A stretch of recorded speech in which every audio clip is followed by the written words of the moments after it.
안녕하세요. 가운자리 한의원 동네점의 대표원장 박종익입니다. 오늘은 여러분이 평소 당연하게 생각하셨을 소금에 대한 이야기를 해보려고 합니다. 아마 대부분의 분들은 소금은 많이 먹으면 해롭다라는 상식을 갖고 계실 겁니다. 그런데 정말 그럴까요?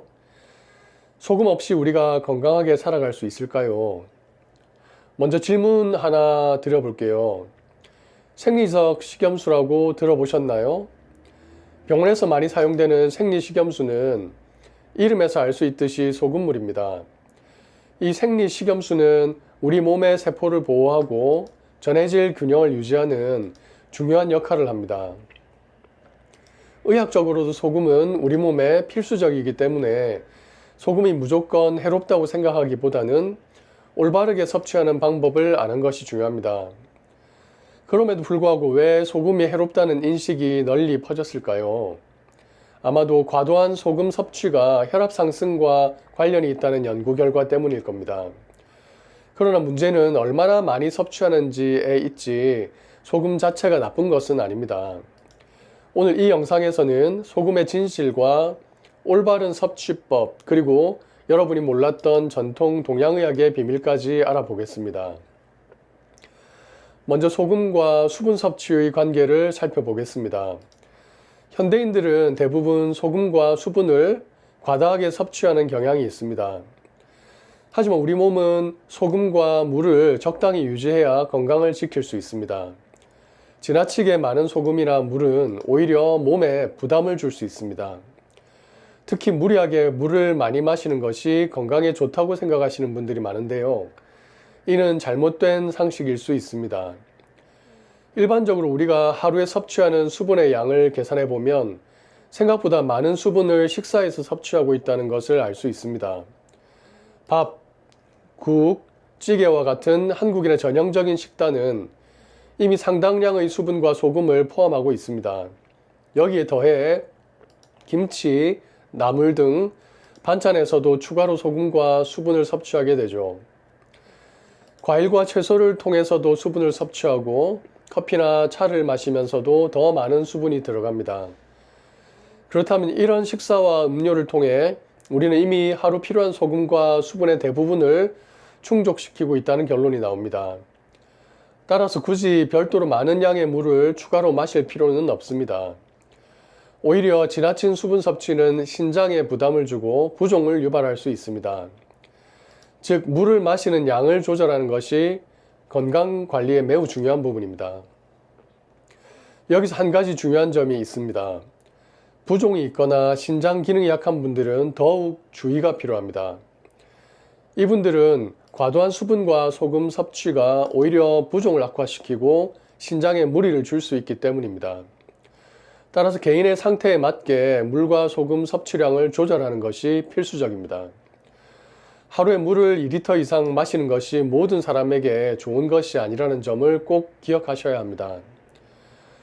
그렇다면 이런 상황에서 동양의학은 어떻게 접근을 할까요? 동양의학에서는 망초라는 천연약재를 사용하여 소금의 단점을 보완하고 장점을 극대화하는 방법을 제시합니다. 망초는 단순한 소금이 아닙니다. 망초는 소금의 모든 장점을 살리면서도 체내 독소를 제거하고 염증을 완화하는 데 큰 도움을 줍니다. 망초는 특히 체내의 독소를 효과적으로 제거하는 데 탁월한 효능을 발휘합니다. 또한 염증을 가라앉히는 효과도 있어 만성 염증으로 고생하시는 분들께 큰 도움이 될 수 있습니다. 한 환자분은 20년 동안 만성 염증으로 고생하셨는데 망초를 사용한 처방을 받은 후 큰 효과를 보셨다고 합니다. 이처럼 망초는 많은 분들에게 건강 회복의 열쇠가 될 수 있습니다. 가운자리 한의원에서는 망초의 효과를 극대화한 심청환을 처방하고 있습니다. 심청환은 망초뿐만 아니라 여러 약재들을 함께 사용하여 각 한 약재가 서로 시너지를 발휘해서 더 강력한 효과를 나타냅니다. 이 처방은 특히 만성 염증, 부종, 그리고 소화장애에 매우 효과적입니다. 실제로 심청환을 복용하신 많은 환자분들이 염증이 90% 이상 개선되었고 부종이 80% 이상 감소했다고 말씀하셨습니다. 소화장애도 85% 이상 호전되었다는 환자분들의 피드백을 받고 있습니다. 그렇다면 심청화는 어떻게 복용해야 할까요? 복용 시 주의사항도 함께 알아보겠습니다. 심청화는 체내의 독소를 제거하는 과정에서 일시적으로 설사나 복통을 유발할 수 있습니다. 이는 체내에 쌓인 독소가 배출되는 과정에서 나타나는 자연스러운 현상입니다. 따라서 이 과정에서 너무 걱정하지 마시고 증상이 심해지면 잠시 복용을 중단하고 전문가와 상담하는 것이 좋습니다.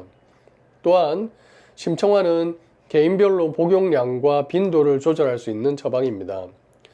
체질에 맞는 적절한 복용법을 찾는 것이 중요합니다. 무리하게 복용하기보다는 천천히 본인의 상태에 맞게 조절하는 것이 건강에 가장 이롭습니다. 이제 소금과 물 그리고 망초와 심청환에 대한 진실을 아셨다면 더 이상 소금을 무조건 나쁘게 생각하지 않으셔도 될 것 같습니다. 우리 몸은 소금과 물을 적절히 유지해야 건강을 유지할 수 있기 때문에 자신에게 맞는 적절한 섭취량을 찾는 것이 중요합니다.